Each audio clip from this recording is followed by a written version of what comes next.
Hey guys, let's get more news about Steelers, but first, don't forget to subscribe and leave your like. Steelers cut ties with 4-year veteran.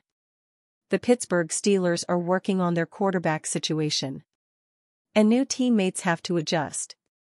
But it's still the NFL, and that means tough decisions have to be made. One of those calls came to pass Monday as the Steelers cut ties with 4-year veteran Josiah Scott. Despite being listed atop the depth chart as a nickel back, Scott didn't make the cut. ESPN senior NFL reporter Jeremy Fowler broke the news. The move came as a surprise to some NFL observers, but it's business.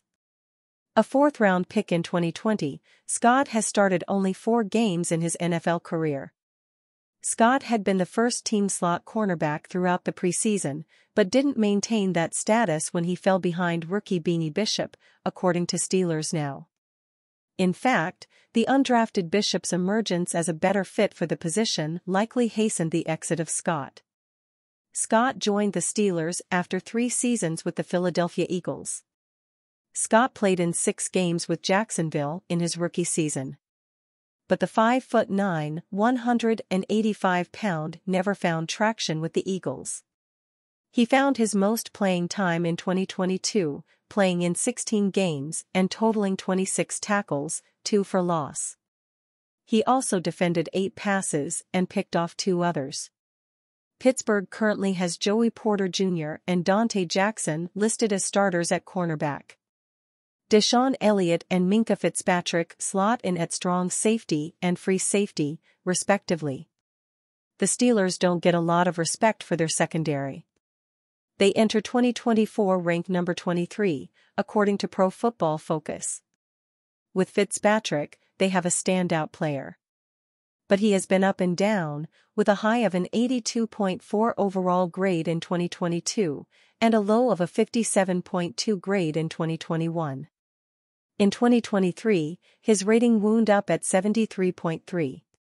Meanwhile, Porter Jr. has shown he can play at a high level. In his rookie season last year, he totaled 43 tackles with an interception and started 11 games. It's not out of the question that the Steelers rise well above the PFF ranking this season. In fact, number 23 is probably a floor with a top 10 finish as a ceiling. Head coach Mike Tomlin hinted to Steelers.com back in March that the Steelers had work on the secondary, especially at the slot. "We've got some candidates, but obviously we're probably still looking," Tomlin said.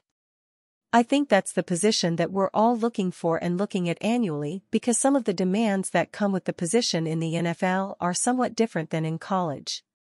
In college, oftentimes that guy is a safety-like guy. The coverage is so significant in the NFL that most of the time that guy's a corner-like guy, so I think we're all kind of scouring that position annually and seeing what's available in terms of ready-made talent and so forth." Fittipaldo, Steelers coaching staff really has to work to turn Justin Fields into bona fide starting QB. 4th-year quarterback Justin Fields is generating quite a bit of buzz through the first 4 days of training camp for the Pittsburgh Steelers at St. Vincent College in Latrobe. Taking advantage of the QB1 opportunity with veteran Russell Wilson out due to a calf injury suffered in the conditioning test while pushing a sled, Fields has had some flashes with the first-team offense early in training camp. He's thrown some nice deep balls, hooked up for big plays with some new faces, and has flashed his mobility at times. He's also had some real struggles, too, including a rough day on Sunday after 7 shots. He threw the first interception of camp and struggled with his accuracy and decision-making. While there is real buzz regarding Fields right now and him potentially turning the QB situation in Pittsburgh into a real competition thanks to the opportunity afforded to him by Wilson's injury, the Post-Gazette's Ray Fittipaldo believes that Fields still has a lot of work to do. He threw a pick yesterday to Dante Jackson. Probably should have had another pick that was dropped. Sprinkled in, he's had some really good throws, too. So, basically everything we heard about Justin Fields I think has come to fruition, Fittipaldo said during an appearance on the Post-Gazette's North Shore Drive podcast Monday morning. I think there's a lot of talent there, but I think the coaches really have to work to get him stabilized, get his feet on the ground to turn him into a bona fide starting quarterback in the NFL. When the Steelers acquired him via trade from the Chicago Bears for a conditional 6th-round pick in the 2025 NFL Draft, the belief was that Fields would sit behind Wilson, reset from an NFL perspective and rebuild from the ground up in a stable environment under good coaching from head coach Mike Tomlin and Arthur Smith. Though that thought process hasn't changed much, Fields is seeing QB1 snaps right now in training camp, giving him a chance to show what he can do. Some of it is eye-opening, some of it is concerning. As Steelers Depot's Alex Kozora wrote in his camp notes Sunday coming out of camp, Fields had a good start to the day in 7 shots, but then was shaky. Justin Fields looked really good in 7 shots. In open field drill work, he was far shakier and stacked bad plays, Kozora wrote. That largely summarizes Fields as an NFL player to date. He'll look otherworldly in some moments, but then he can spiral and get into bad habits and make mistakes.